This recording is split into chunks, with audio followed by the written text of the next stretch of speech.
గిప్పుడు మన ఓరుగాళ్ళు వరంగల్ సిటీలో బతకాలంటే జర గుండె ధైర్యం ఎక్కువనే ఉండాలి. మరి ఎందుకంటారా, సిటీలో ఇప్పుడు మున్సిపల్ సార్ల పాలన నడుస్తూనే లేదు. ఒక పక్క కోతుల బ్యాచు, ఇంకో పక్క కుక్కల గ్యాంగు, గీ రెండు టీంల పాలనే నడుస్తున్నట్టున్నది. ఇండ్లల్లా రౌడీలు ఎగబడ్డట్టు ఎగబడతాయి. ఇండ్లకి వచ్చిన కోతులు కిష్కింద కంట చేస్తాయి. పోని పానాలు అరిచేతిలో పెట్టుకొని బయటకు పోతే వీధి కుక్కలు హలో భయ్యా ఏడికి పోతున్నావు అని కరిచేటట్టే ఉన్నాయి. మరి గీ కోతులు కుక్కల జుగల్బందీ ఏందో, జనాలు పడుతున్న తిప్పలేందో చూద్దామా.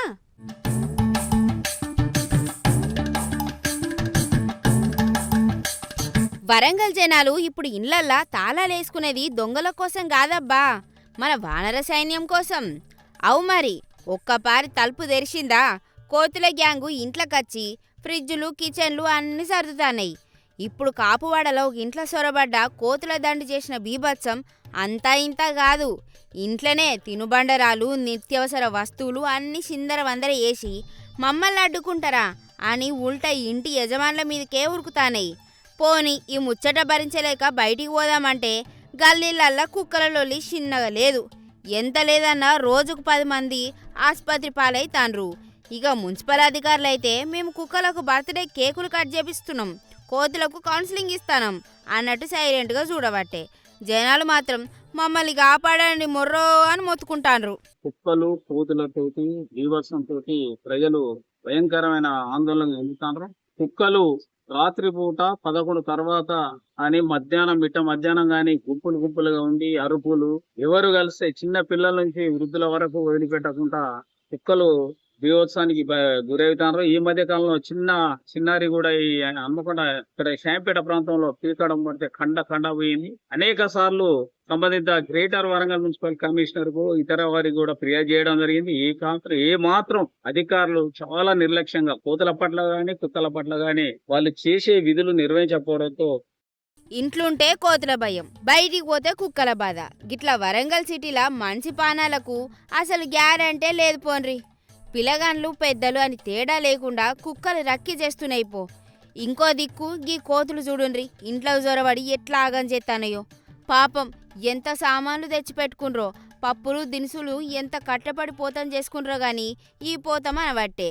హన్మకొండ జిల్లాలో కుక్కలు కోతులు బాగా విపరీతంగా ఎక్కువయ్యి బాగా చాలా జనాలను ఇబ్బంది పెడతాని అధికారులు ఎవరు పట్టించుకోవట్లేదు. ఆ కుక్కలే గాని కోతులే గాని వాటి పరిస్థితి ఏంటో చూడాల్సిందే. కుక్కలు కోతుల వల్ల పిల్లలు కూడా బయటికి పోలేని పరిస్థితి, చిన్న పిల్లల్ని కూడా కుక్కలు పట్టి పీకడం వల్ల స్కూల్ కూడా వెళ్ళలేని పరిస్థితి వల్ల భయపడతారు. ఏదైనా షాప్కి వెళ్ళాలంటే కూడా కుక్కలని చెప్పి భయపడుతున్నారు. కోతులు వస్తున్నాయని భయపడుతున్నారు.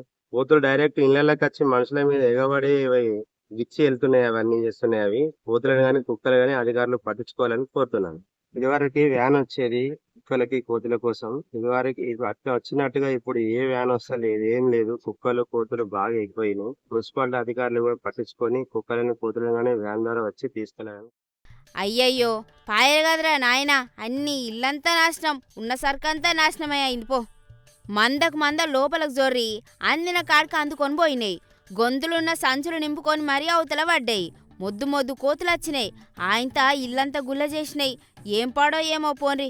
పాపంగా ఇల్లు గల్లోళ్ళు ఎంత ఏడ్చిండ్రో, మా ఇంట్లో గిట్లా మా సరుకులు గిట్లా కాలిపోయా అని. గింతగాంగా సుతం మన లీడర్లు అధికారులు మాత్రం స్మార్ట్ సిటీ అని బోర్డులు పెట్టుకొని తిరుగుతాన్రు. అవు మరి కుక్కల కరుడు కోతుల దారులు కూడా ఒక స్మార్ట్ ఎంటర్టైన్మెంట్ లెక్క మారినట్టున్నాయి పోన్రిగా.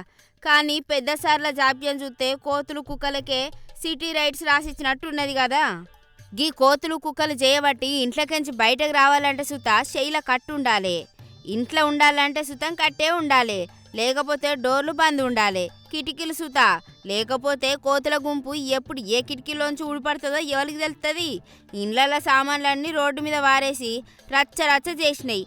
పోనీ వీటికి భయపడి బయట గురికితే గల్లీ చివరన కుక్కల ఆర్మీ రెడీగా ఉంటుంది, రాండ్రి అని గరిసేతందుకు. రోజుకు 10 మంది ఆసుపత్రి పాలవుతున్నా కూడా మన పాలకులు మాత్రం నిమ్మకు నీరెత్తినట్టు ఉండబట్టే కోతులు కుక్కల దెబ్బకు జనాల పానాలు గాళ్ళ దీపాలు లెక్క మారినైపో. మరి ఇగనన్నా మున్సిపల్ సార్లు నిద్రలేస్తారో లేకపోతే కోతులకే మేయర్ పదవి ఇస్తారో చూడాలిగా.